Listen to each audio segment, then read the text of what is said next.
वेगवेगळ्या भागांमध्ये जाऊन जालन्यापासून हा दौरा सुरू झाला. जालना, नांदेड, हिंगोली, परभणी आणि आज बीड पूर्ण दिवस असा हा दौरा असणार आहे. आणि या दौऱ्याच्या निमित्ताने कार्यकर्त्यांच्या भेटी, पदाधिकाऱ्यांच्या भेटी, कशा प्रकारे तिकडे पक्षाचं काम चालू आहे याचा आढावा घेण्यासाठी जो आहे तो आज सगळीकडे आम्ही मराठवाड्यामध्ये जातो आहे. आज बीडमध्ये आल्यानंतर परळी वैजनाथ महादेवाचं दर्शन जे आहे त्या ठिकाणी घेण्याचा लाभ आम्हा सगळ्यांना या ठिकाणी मिळाला.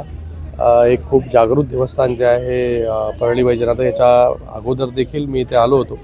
आणि आज बीडचा दौरा जो आहे हा दर्शन घेऊन त्यांच्या आशीर्वादाने जो आहे हा सुरू होतो आहे. सध्या पाहिजे तर विधानसभा चालू आहे. विधान परिषद वाटाघाटी चालू आहेत निवडणुकीच्या जागांच्या, त्यामध्ये काहीतरी संभ्रम नाही आहे. लवकरात लवकर हा विषय जो आहे तो आज मला वाटतं सोडवला जाईल आणि लवकरात तुम्हाला कळेल. विधान परिषदेच्या निवडणुकांवर कुठेतरी मुंबई, सोलापूर आणि साताऱ्यामध्ये महायुतीत काहीतरी चालू आहे असं दिसतंय. काय सांगाल याच्याबद्दल?